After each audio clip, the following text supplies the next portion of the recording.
Morning students, আশা করি তোমরা সবাই খুব ভালো আছো। আমিও খুব ভালো আছি। আমি তোমাদের ভূগোল বিষয়ের শিক্ষক মানস স্যার। আমি আজকে চলে এসেছি তোমাদের কাছে নতুন একটা বিষয় সম্পর্কে আলোচনা করবার জন্য। তো তোমরা সবাই প্রস্তুত হয়ে এসেছো নতুন বিষয় সম্পর্কে শোনার জন্য? আচ্ছা, খুব ভালো লাগলো শুনে। নতুন বিষয় সম্পর্কে আমরা আলোচনা করবার আগে আমাদের একটা জিনিস একটু আমরা করে নেব। সেটা কি বলো তো? একদম ঠিক, সেটা হচ্ছে যে আমরা বিগত দিনে যে বিষয় সম্পর্কে আমরা আলোচনা করেছিলাম সেই বিষয়টা তোমরা সবাই বুঝতে পেরেছিলে। এবং তোমাদেরকে আমি কি বলেছিলাম? হ্যাঁ, একদম ঠিক বলেছো। আমি তোমাদেরকে বলেছিলাম যে তোমরা এই নির্দিষ্ট বিষয় সম্পর্কে বাড়ি থেকে খুব ভালোভাবে আমি যে গুরুত্বপূর্ণ প্রশ্নগুলি তোমাদের সঙ্গে শেয়ার করেছিলাম সেই গুরুত্বপূর্ণ প্রশ্নাবলী নিয়ে পাঠ্যপুস্তক থেকে খুব ভালোভাবে বিষয়বস্তুটা একটু দেখে আসতে, তাই না? তো এইটা আমি আজকে জিজ্ঞাসা করব, এবং জিজ্ঞাসা করলে তোমরাই বারবার বলো যে আমাদের পড়া বা আমাদের যেটা প্রস্তুতি, মূল্যায়ন কতখানি তোমাদের হয়েছে সেটা আমরাও যেমন বুঝতে পারি, তোমরাও নিজেরাও বুঝতে পারো যে তোমাদের কোন কোন জায়গায় কতটা আর একটু সময় দিতে হবে, আরও একবার করে পড়তে হবে কোন প্রশ্নের উত্তরটা। অনেক সময় আমরা শুধু যদি পড়ে যাই বা যদি না শেয়ার করি কারোর সাথে, তাহলে সঠিকভাবে হয়তো আমাদের মূল্যায়নটা হয় না। অনেক ক্ষেত্রে কিন্তু ভুল থেকে যায় অজান্তেই। তো সেইটা, এই মূল্যায়নটা আমরা একটু করে নিই যে তোমরা দেখি কত ভালোভাবে নিজেরা ভালোভাবে জেনে এসেছো বা বুঝে এসেছো। ঠিক আছে? তো এখন আমরা তাহলে প্রশ্ন তো জিজ্ঞাসা করে নিই। আচ্ছা, পূর্বের ক্লাসে কি আলোচনা করেছিলাম তোমরা কি একটু আমাকে বলো? পূর্বের ক্লাসে আমাদের আলোচনার বিষয়বস্তু ছিল কি? একদম ঠিক, সামুদ্রিক জলোচ্ছ্বাস বা ভৌগোলিক ভাষায় যেটাকে আমরা সুনামি নামে চিনি বা জানি। ঠিক আছে? এই সুনামির কি মারাত্মক ক্ষতিকর প্রভাব, এবং ঠিক সামুদ্রিক উপকূল অঞ্চলে যখন এটি লক্ষ্য করা যায়, এটা কিন্তু সম্পূর্ণ সেই জনপদ, সেই শহর, সেই নগর সম্পূর্ণভাবে ধূলিসাৎ হয়ে যায়, যা একটা চরম বিপর্যয়ের সাক্ষী থাকতে হয় আমাদের সমগ্র এই জীবকুলকে। এবং এখানে শুধুমাত্র যে মানুষ ক্ষতি মানে ক্ষতির সম্মুখীন হচ্ছে এমনটা নয়, তার পাশাপাশি বিভিন্ন জীবের যে জীবকুল, বাস্তুতন্ত্র, অর্থাৎ যে বাস্তুতন্ত্র নিয়েই গড়ে উঠেছে আমাদের এই প্রাকৃতিক পরিবেশ, সেগুলোও কিন্তু ব্যাপকভাবে ক্ষতিগ্রস্ত হয়, যেটা সেই ক্ষতিকর দিক বা সেটা মূল্যায়ন করতে করতে সেটা হয়তো অনেক দিন বা অনেক সময় লেগে যায়। ঠিক আছে? তো ঠিক আছে, আমাকে একটু বলো প্রথমে, সুনামির দেশ কাকে বলা হয়? একদম ঠিক বলেছো, সুনামির দেশ বলতে গেলে আমাদেরকে প্রথমেই মাথায় আসে বা যেটা সঠিক উত্তর সেটা হচ্ছে জাপান। এই জাপানকেই কিন্তু সুনামির দেশ বলা হয়। ঠিক আছে? আচ্ছা, আর একটা, এবার আমাকে বলো সুনামি কাকে বলা হয়? আচ্ছা, হ্যাঁ, একদম ঠিক বলেছে তোমাদের বন্ধু, যে সমুদ্রের তলদেশে প্রবল ভূমিকম্পের ফলে, ঠিক আছে, মাঝখানে কি হয়, হঠাৎ ভূমিকম্পের ফলে যে সুউচ্চ এবং দৈত্যাকার জলোচ্ছ্বাস উপকূল অঞ্চলে আছড়ে পড়ে, যার উচ্চতা কমবেশি 30 থেকে 40 মিটারের মধ্যে হয় বা দেখা যায়, তাকে সুনামি বলা হয়। তাই না? আচ্ছা, সুনামির ফলে কি কি হয় একটু আমাকে বলো, অর্থাৎ প্রভাব আমি জিজ্ঞাসা করছি তোমাদেরকে, কি কি হয় একটু বলো। একদম ঠিক, সুনামির ফলে, তাহলে সুনামি যদি বলা হয় যে কত মিটার পর্যন্ত জলের উচ্চতা দেখা যায়, 30 থেকে 40 মিটার পর্যন্ত জলের উচ্চতা বাড়তে পারে সুনামির ফলে। ঠিক আছে, আর সুনামির ফলে কি কি প্রভাব লক্ষ্য করা যায়? প্রথমতই হচ্ছে সুনামির ফলে কিন্তু একদম ঠিক, প্রথমে হচ্ছে ব্যাপক জীবনহানি। কারণ দেখো, এটা একটা কি বিপর্যয়? আকস্মিক বিপর্যয়। কারণ এই বিপর্যয়ের আগাম সংকেত, মানে 2 দিন 3 দিন বা 4 দিন আগে আগাম সংকেত কিন্তু খুব একটা পাওয়া যায় না। কারণ ভূমিকম্প হলেই সেখান থেকে, যদি সমুদ্রের মাঝখানে ভূমিকম্প হয়, সেখান থেকে সমুদ্রের ঢেউ, অর্থাৎ সমুদ্রের মাঝখানে কত মিটার ঢেউ থাকে? 7 থেকে 8 মিটার। তারপর সেখান থেকে উপকূল অঞ্চলে যখন সেটি আছড়ে পড়ে, তার উচ্চতা গিয়ে দাঁড়ায় প্রায় 40 মিটারের কাছাকাছি। তো এই বিপুল, মানে এত বেশি পরিমাণ ঢেউয়ের উচ্চতা হয়, কোনো বাঁধ দিয়ে বা অন্য কোনো ভাবে, কৃত্রিমভাবে হোক বা প্রাকৃতিকভাবে হোক, এই সামুদ্রিক জলোচ্ছ্বাসকে কিন্তু ঠেকিয়ে রাখা সম্ভব হয় না। তাহলে উপকূল অঞ্চলে এই জল প্রবলভাবে, ব্যাপকভাবে আছড়ে পড়লে সমগ্র উপকূল অঞ্চল বা উপকূল অঞ্চলের কাছাকাছি যদি কোনো বড় শহর থাকে, নগর থাকে, বন্দর থাকে, সেগুলো কি হয়? সম্পূর্ণ নষ্ট হয়ে যায়, ধ্বংস হয়ে যায়, যা চরম বিপর্যয়ের আকার ধারণ করে।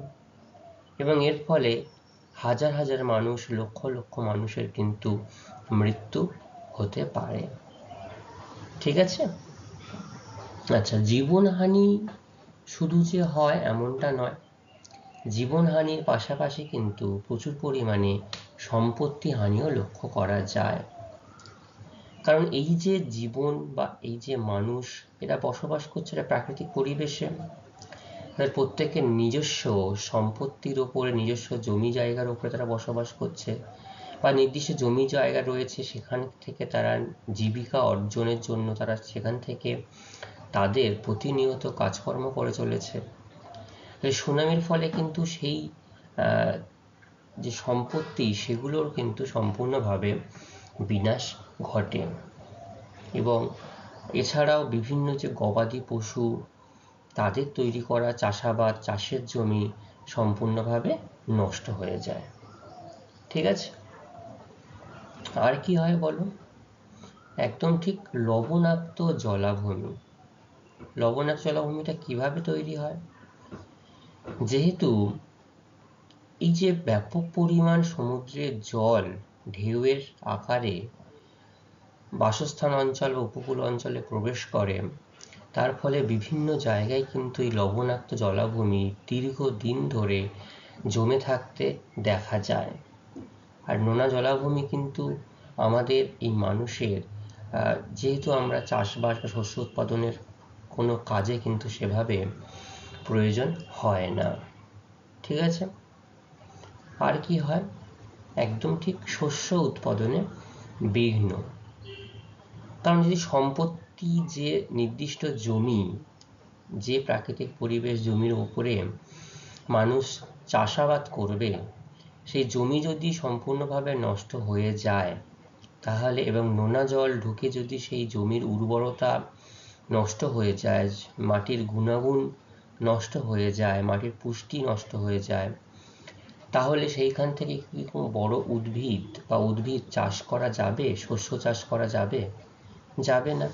তাহলে শস্য উৎপাদনের পরিমাণও কিন্তু এই সুনামির বছরে কমতে পারে, বিঘ্ন ঘটবে। ঠিক আছে, আচ্ছা, আর লাস্ট কি রয়েছে? বিপন্ন বাস্তুতন্ত্র। দেখো, এত কিছু যখন আমরা লক্ষ্য করতে পারছি, তো তার পাশাপাশি সবকিছুই বাস্তুতন্ত্রের ওপর নির্ভরশীল।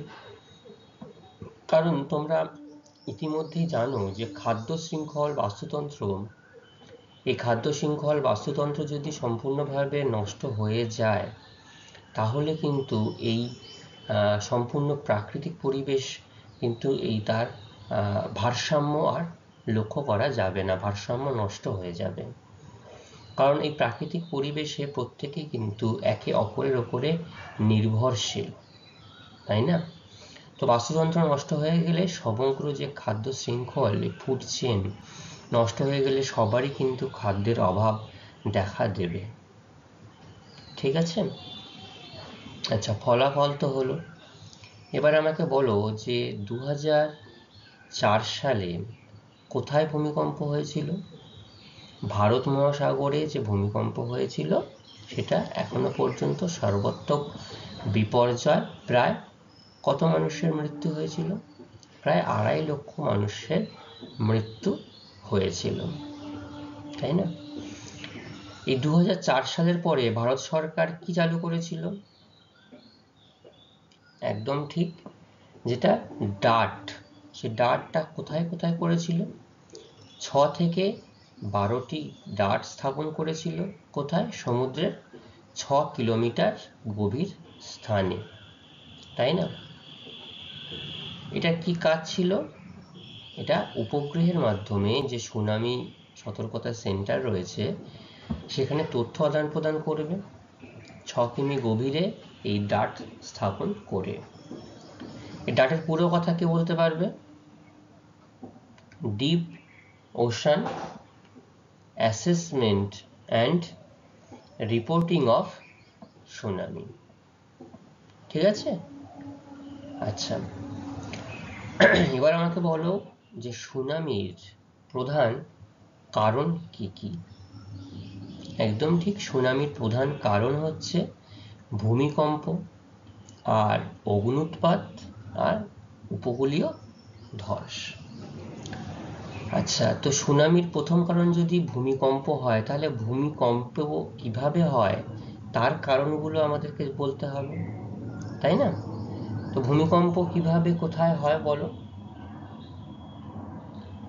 হ্যাঁ, ভূমিকম্প হয় যখন যে সমুদ্রের তলদেশে যখন দুটি পাতের যখন মুখোমুখি সংঘর্ষ হয়। সংঘর্ষ হলে কি হয়? সংঘর্ষ হলে যে পাতটি বেশি ভারী সেই পাতটি কি হয়? হালকা পাতের নিচে প্রবেশ করে।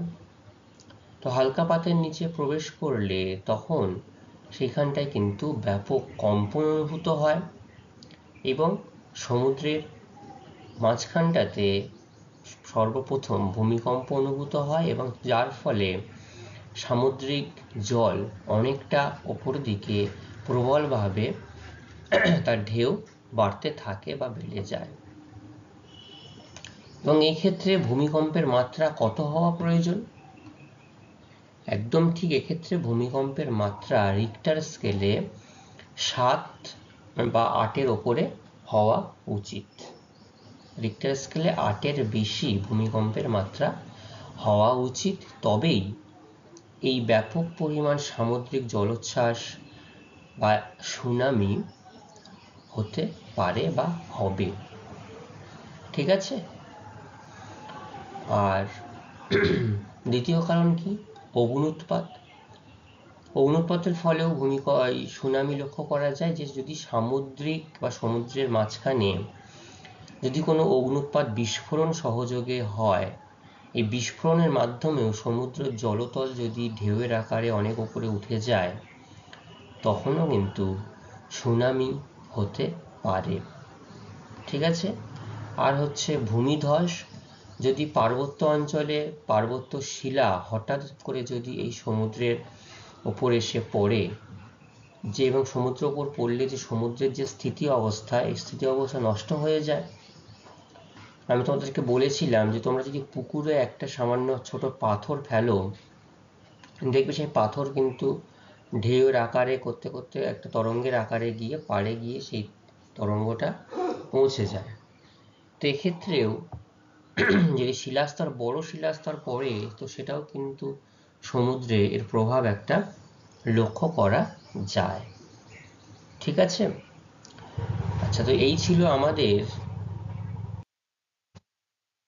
বিগত দিনের আলোচনা। এই আলোচনা থেকে তোমরা সবাই খুব ভালোভাবে নির্দিষ্টভাবে উত্তর দিতে পেরেছো, খুব ভালো। যাদের যাদের একটু সমস্যা আছে তাদেরকে বলবো তোমরা আরো একবার করে এই যে অংশটা আমরা বিগত দিনে আলোচনা করেছিলাম আরো একবার দেখে আসবে। আমি তোমাদেরকে আরো একবার করে জিজ্ঞাসা করে নেব, ঠিক আছে? আচ্ছা, এবার আমরা আজকের দিনের যে আলোচনা, সে আলোচনা, দেখো এই আলোচনা যেটা আমরা দেখলাম যে এটাও একটা অন্যতম বিপর্যয়, যে বিপর্যয় হঠাৎ আকস্মিক বিপর্যয় নেমে আসতে পারে, এবং এটা আরো একটা সাংঘাতিক বিপর্যয়, যে বিপর্যয় থেকে খুব সহজে কিন্তু পরিত্রাণ পাওয়া যায় না, ঠিক আছে? তো দেখো, এই যে আমরা যে ভূপৃষ্ঠ স্তরে বসবাস করছি, এই ভূপৃষ্ঠ স্তরের নিচে কি রয়েছে? শিলাস্তর। তার নিচে কি রয়েছে? ম্যাগমার স্তর, তাই তো, বা লাভার স্তর। এই লাভা, অর্থাৎ এই লাভার উপরে কিন্তু এই পাতগুলো উপরে ভাসমান অবস্থায় ভেসে বেড়াচ্ছে। তো যদি কোনোভাবে ভূপৃষ্ঠের কোনো ছিদ্র বা ফাটল দিয়ে ভূপৃষ্ঠে হঠাৎ করে যদি চাপের কোনো পরিবর্তন লক্ষ্য করা যায়, হঠাৎ করে যদি দুটি পাত, একটা পাত যদি আরেকটা পাতের নিচে প্রবেশ করে, তার ফলেও যদি এই ম্যাগমার আস্তরণ যখন বাইরে বেরিয়ে আসে লাভা রূপে, এবং কখনো কখনো বিস্ফোরণ সহযোগে হয়, কখনো কখনো বিস্ফোরণ ছাড়াই খুব মৃদুভাবে লাভার স্রোত বয়ে চলতে থাকে, এই যে সম্পূর্ণ প্রক্রিয়া, এই প্রক্রিয়াকে বলা হয় অগ্ন্যুৎপাত। কি বলা হয়? এই সমগ্র প্রক্রিয়াকে বলা হয় অগ্ন্যুৎপাত, ঠিক আছে? তো আজকে আমরা এই অগ্ন্যুৎপাত বা ভলকানিজম বা ইরাপশন সম্পর্কে আলোচনা করব। কিভাবে এই ইরাপশন দুর্যোগ বা বিপর্যয়ে পরিণত হয়, ঠিক আছে? কিভাবে আমাদের এই প্রাকৃতিক পরিবেশে দুর্যোগ বিপর্যয় নেমে আসে, সেই সম্পর্কে আমরা নির্দিষ্টভাবে আলোচনা করব, ঠিক আছে? তাহলে তোমরা সবাই একটু খাতা পেন একটু নোট ডাউন করার জন্য একটু খাতা পেন বার করে নাও, ঠিক আছে? সেখান থেকে আমরা গুরুত্বপূর্ণ তথ্য সেগুলো তোমরা নোট ডাউন করে নেবে, এবং কারোর যদি কোথাও কোনো সমস্যা হয় তাহলে আমাকে অবশ্যই জিজ্ঞাসা করবে, ঠিক আছে? তো দেখো, এই যে অগ্ন্যুৎপাত, এটা কিন্তু ভূতাত্ত্বিক বিপর্যয় সমূহের অন্তর্গত। তো এই ভূতাত্ত্বিক বিপর্যয় সমূহের অন্তর্গত আমরা প্রথমেই ভূমিকম্প সম্পর্কে জেনেছি, তারপরে সুনামি। আজকে আমরা আলোচনা করছি অগ্ন্যুৎপাত সম্পর্কে, ঠিক আছে? প্রথমে এই অগ্ন্যুৎপাত কাকে বলা হয় সেই সম্পর্কে আমরা একটু জানব। দেখো, এখানে আমি তোমাদের কাছে অনেকগুলো ছবি শেয়ার করেছি। সেই ছবির মাধ্যমে তোমরা দেখতে পাচ্ছ যে ভূপৃষ্ঠের স্তরে, ভূপৃষ্ঠের বিভিন্ন যে স্তর সজ্জিত রয়েছে সেটা কিভাবে পরপর সজ্জিত রয়েছে। আমরা কিন্তু এই অঞ্চলে, ঠিক এরকম অঞ্চলে বসবাস করছি। দেখো, সি লেভেল, ভূপৃষ্ঠ থেকে সি লেভেল একটু নিচু হয়, সেটা এখানে দেখা যাচ্ছে। এটা একটা পাহাড়, বা স্বাভাবিকভাবে কোনো পাহাড় বা উঁচু স্তর থেকে আগ্নেয়গিরির লাভার স্রোতটা বেরিয়ে আসে, ঠিক আছে? তার নিচে দেখো, এই হচ্ছে লিথোস্ফিয়ার, যেটা হচ্ছে শিলামণ্ডল বলা হয়, আর এই হচ্ছে অ্যাসথেনোস্ফিয়ার, যেখানে লাভার স্তর লক্ষ্য করা যাচ্ছে। এই হচ্ছে প্রচণ্ড উত্তপ্ত লাভা, ঠিক আছে? তো এইখান থেকে কি হয়, এই যে যে অঞ্চল দিয়ে লাভার স্রোত বেরিয়ে আসবে, এখান থেকে এটাকে ম্যাগমা চেম্বার বলা হয়, এবং একটা নল দিয়ে এই ভূপৃষ্ঠ পর্যন্ত একটা নল দিয়ে, এটাকে যদি মনে করা যায় পাইপ, যে জলের পাইপ, একদম নিচতলা থেকে 10 তলা পর্যন্ত জলের পাইপ একটা রয়েছে, সেইখান থেকে এই ম্যাগমার আস্তরণটা ওপরের দিকে চলে যায়।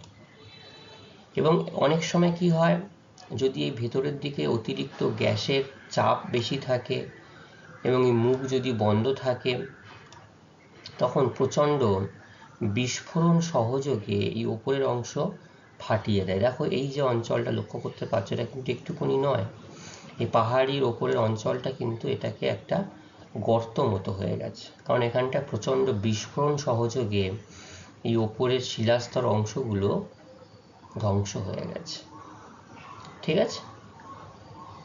আচ্ছা, তো অগ্নুৎপাত কাকে বলছি আমরা? যে নির্দিষ্ট প্রক্রিয়ায়, ঠিক আছে, ভূ অভ্যন্তরের উত্তপ্ত পদার্থ, কোন পদার্থ? ভূ অভ্যন্তর, এই যে ভূ অভ্যন্তর উত্তপ্ত পদার্থ, যেমন ম্যাগমা, গ্যাস, ধোঁয়া, বাষ্প, কোথা দিয়ে বের হতে পারে?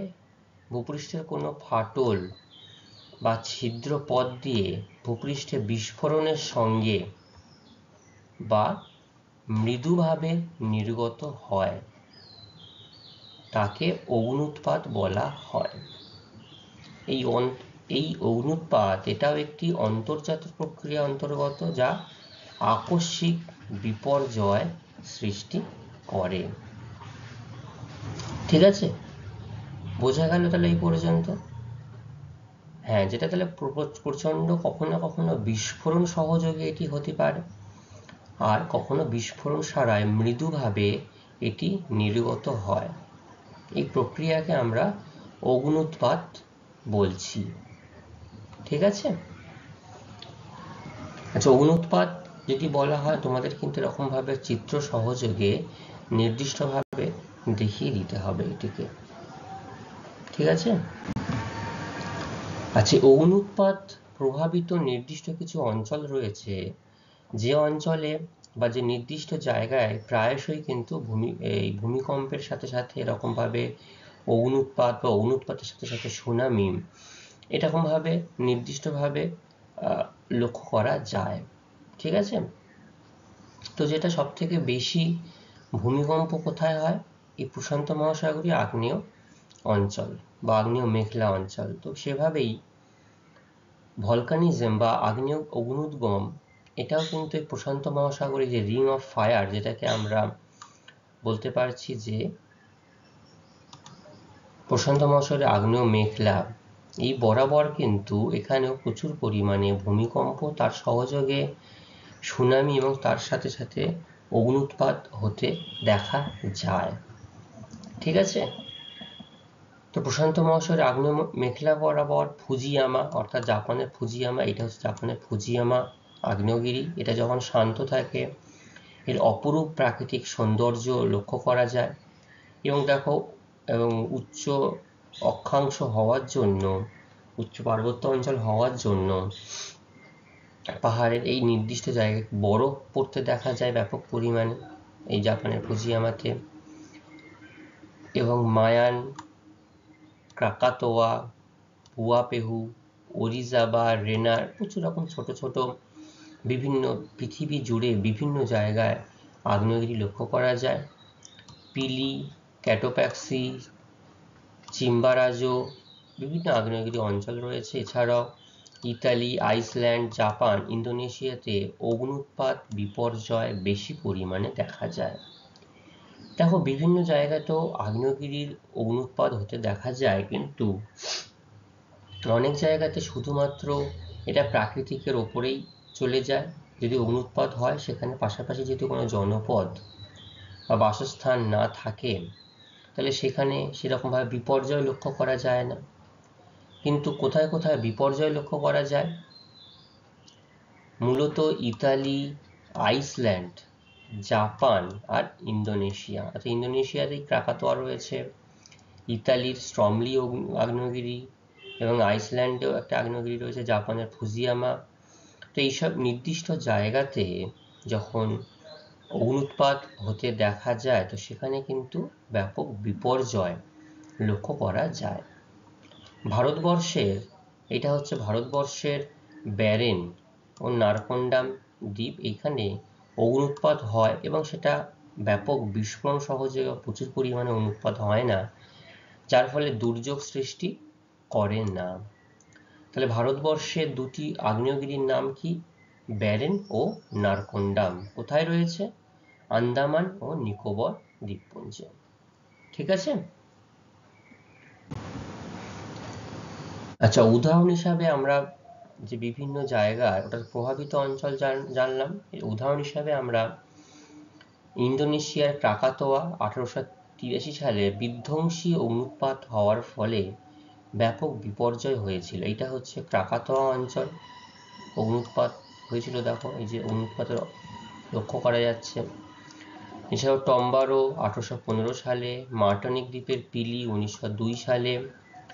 এর ফলে ক্রাকাতোয়াতে অগ্নুৎপাতের ফলে 36,000 মানুষের মৃত্যু হয়েছিল। টম্বারাতে 92,000 মানুষের মৃত্যু হয়েছিল এবং মার্টিনিক দ্বীপে পিলি অগ্নুৎপাতের ফলে 29,000 মানুষের কিন্তু মৃত্যু হয়েছিল।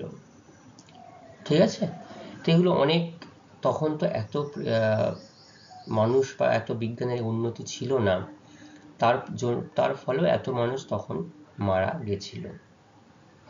আচ্ছা, আরো একটা যেটা বলা হচ্ছে, যেটা আইসল্যান্ডে ব্যাপক বিপর্যয় ডেকে আনে এই অগ্নুৎপাত, সেটা কোথায় কোথায়?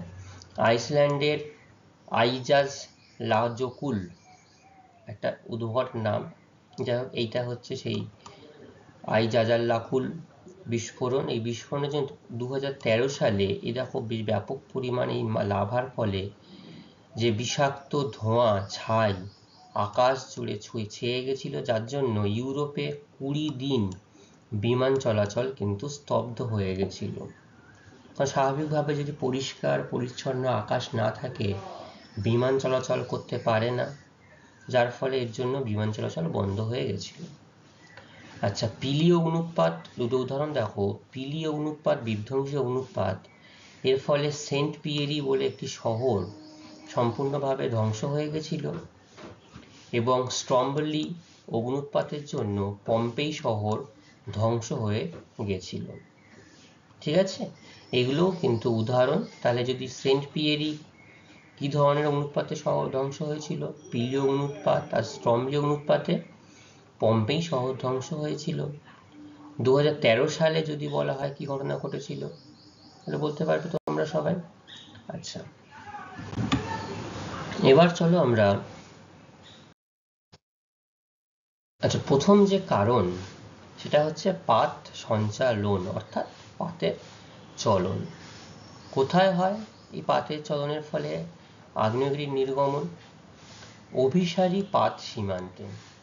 ঠিক আছে, দেখো এই যে পাত সীমান্তে একটি পাত অন্য একটি পাতের নিচে অধোগমন করছে বা প্রবেশ করছে এবং অধঃপাত অঞ্চলে গিয়ে শিলাস্তর গলে যাচ্ছে। দেখো এই যে একটা পাত, যদি ওশানিক প্লেট আমি ধরি, এই যে সামুদ্রিক পাত, দেখো সামুদ্রিক পাত মহাদেশীয় পাতের নিচে এইভাবে প্রবেশ করছে।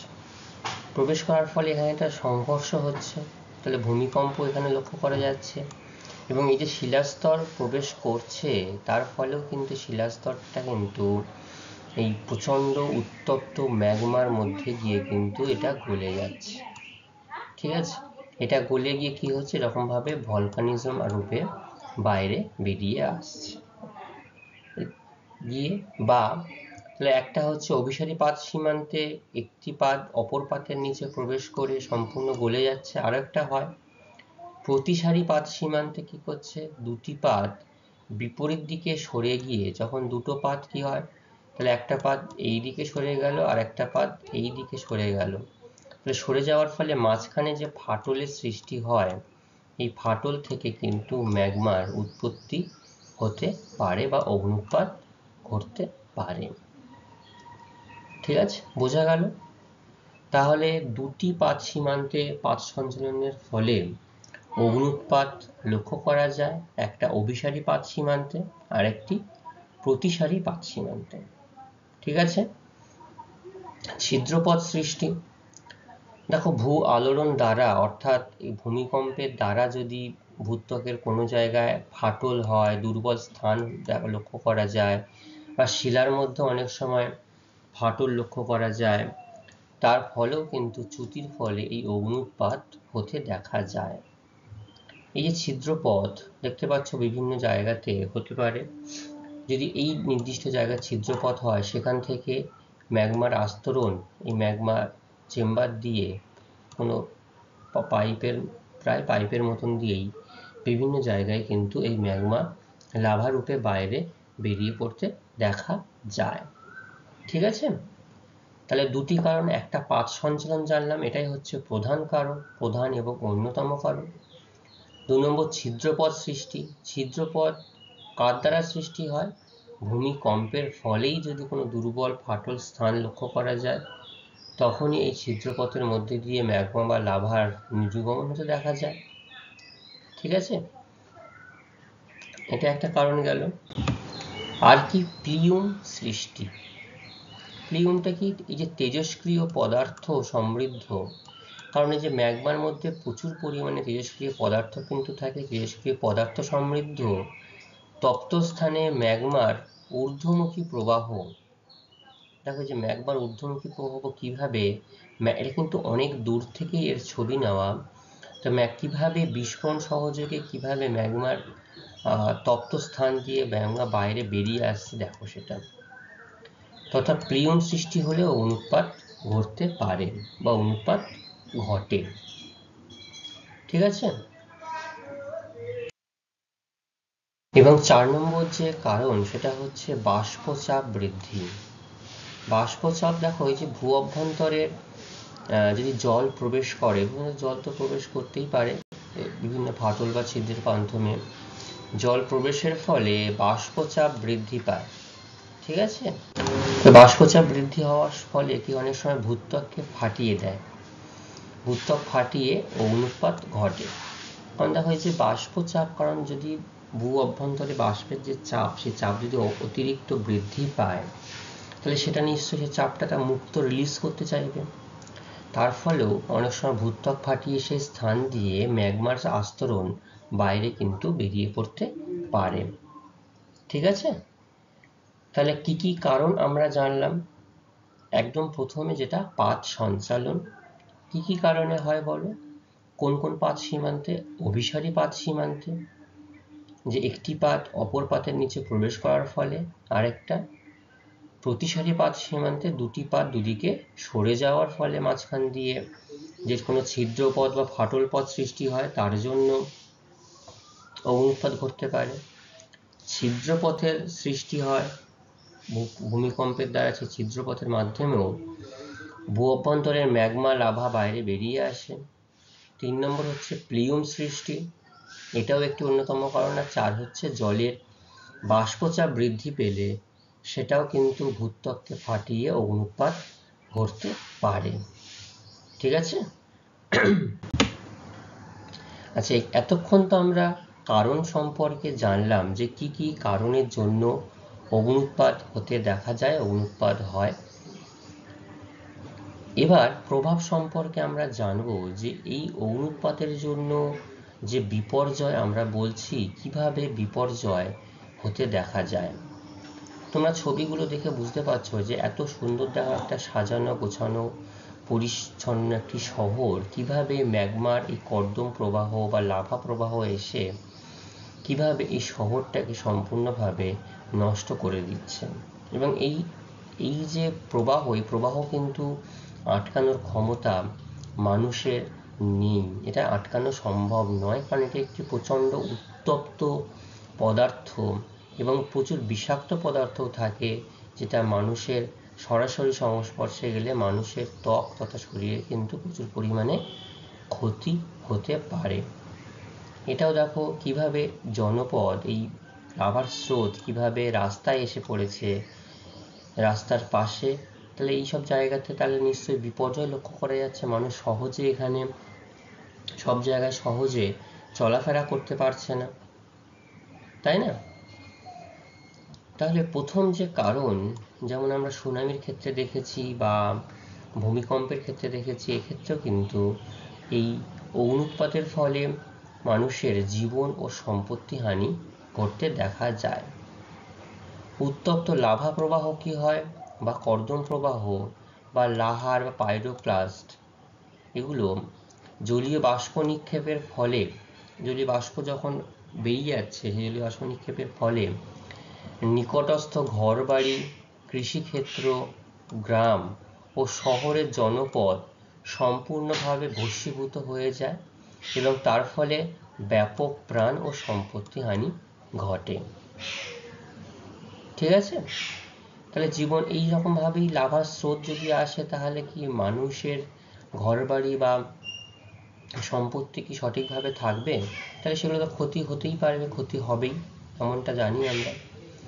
আচ্ছা, এই অগ্নুৎপাতের ফলে দেখো প্রাকৃতিকভাবে অগ্নুৎপাত হচ্ছে, কিন্তু তার প্রভাবে কিন্তু ব্যাপক পরিমাণ দূষিত হয়, দূষণ হয়, বিশেষ করে বায়ু দূষণ, বিষাক্ত এই যে গ্যাস, যেটা এই যে দেখো বিষাক্ত গ্যাস, যেমন কোনো জায়গায় কিছু পোড়ালে একটা বিষাক্ত গ্যাস ধোঁয়া নির্গত হয়, এক্ষেত্রে হয় এই যে ভলকানিজমের এই যে ধোঁয়া, এই ধোঁয়া, ছাই, ধুলো, তাপ কি করে বায়ুকে এবং গলিত ম্যাগমা এছাড়াও খনিজ দ্রব্য, মাটি ও সমুদ্র জলকে কিন্তু দূষিত করে। যখন এই গলিত ম্যাগমা যখন নির্গত হয়, এটা দেখো মাটির ওপর দিয়ে যদি আসে, মাটিকে কিন্তু সম্পূর্ণরূপে দূষিত করছে, এবং তার পাশাপাশি সমুদ্র জলেও যখন পড়ছে, সেই সমুদ্র জলে এই বিভিন্ন তেজস্ক্রিয় পদার্থ, ক্ষতিকর গ্যাস পদার্থ, এগুলো মিশে কিন্তু জলকেও কিন্তু ব্যাপক পরিমাণে দূষিত করতে পারে। তাহলে এই অগ্নুৎপাতের কি কি প্রভাব সম্পর্কে আমরা জানলাম। সবচেয়ে ক্ষতিকর প্রভাব যেটা, জীবন ও সম্পত্তি হানি হয় প্রচুর পরিমাণে। আরেকটি যেটি হয় সেটি হচ্ছে দূষণ, প্রচুর পরিমাণে দূষণ বৃদ্ধি পায়, দূষণের মাত্রা বেড়ে যায়। কারণ যে ব্যাপক পরিমাণ ধোঁয়া, শুধু ধোঁয়া উৎপন্ন হয় না, তার থেকে প্রচুর পরিমাণে ছাই, এই ছাই এবং যে নির্দিষ্ট অঞ্চলে এই অগ্নুৎপাত হতে দেখা যায়, এই ছাই কিন্তু বিভিন্ন জায়গায় ব্যাপক পরিমাণে ছাইয়ের একটা আস্তরণ পড়ে যায়। ঠিক আছে,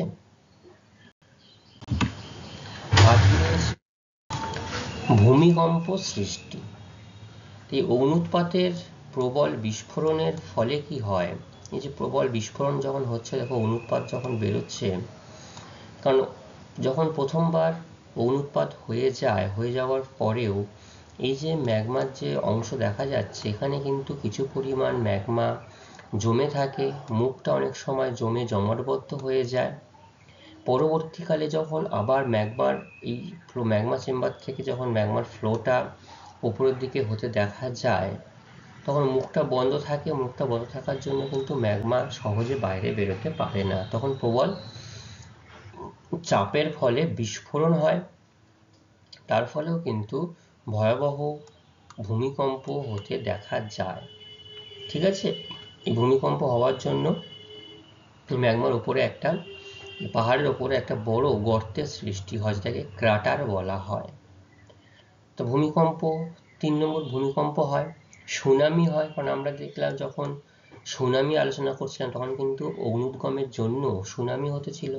তাহলে এই সুনামিও হয়, সমুদ্রে প্রবল অগ্নুৎপাতের ফলে দৈত্যাকার সামুদ্রিক জলোচ্ছ্বাস লক্ষ্য করা যায়, যে নির্দিষ্ট জায়গায় যখন হচ্ছে, এর ফলে দেখো সুনামি লক্ষ্য করা যাচ্ছে, জল গিয়ে জনপদে গিয়ে আঘাত করছে। আচ্ছা, এর উদাহরণ হিসাবে ক্রাকাতোয়া অগ্নুৎপাত 1883 সালে এটা ঘটেছিল, এটা আমরা উদাহরণ হিসাবে বলতে পারি। ঠিক আছে, তাহলে তোমরা জানলে যে অগ্নুৎপাত একটা সাধারণ প্রাকৃতিক প্রক্রিয়া, সেটাও কিভাবে মানুষের জনপদকে ধ্বংস করার ফলে এটি একটি চরম বিপর্যয়ের দিকে পরিণত হচ্ছে। চরম বিপর্যয়ের উদাহরণ হিসাবে আমরা বলতে পারি এটাকে। এবং চরম বিপর্যয় এটা একটা আকস্মিক বিপর্যয়, হঠাৎ করে এর কিন্তু আগাম কোনো সংকেত বা সতর্কবার্তা সেভাবে পাওয়া যায় না। ঠিক আছে, তো অগ্নুৎপাত সংজ্ঞা, অগ্নুৎপাতের প্রভাবিত অঞ্চল অর্থাৎ পৃথিবী এবং ভারতের কোথায় আগ্নেয়গিরি রয়েছে, আন্দামান নিকোবর দ্বীপপুঞ্জে, এর প্রধান প্রধান কারণ এবং প্রভাব সম্পর্কে আমরা এতক্ষণ আলোচনা করলাম। ঠিক আছে, তাহলে এইখান থেকে কিছু গুরুত্বপূর্ণ প্রশ্ন আমি তোমাদের জন্য এখানে সামনে রেখেছি, তোমরা নোট ডাউন করে নিচ্ছ সবাই আশা করি। পরের দিনে নির্দিষ্ট প্রশ্নগুলো তোমরা সবাই পাঠ্যপুস্তক থেকে একটু দেখে আসবে, আমি তোমাদেরকে পরের দিন এখান থেকে জিজ্ঞাসা করব। ঠিক আছে, আজকের ক্লাস আমাদের এই পর্যন্তই থাকবে। পরবর্তী ক্লাস আবার আমরা নতুন কোনো বিষয় সম্পর্কে আলোচনা করব। সকলকে অসংখ্য ধন্যবাদ।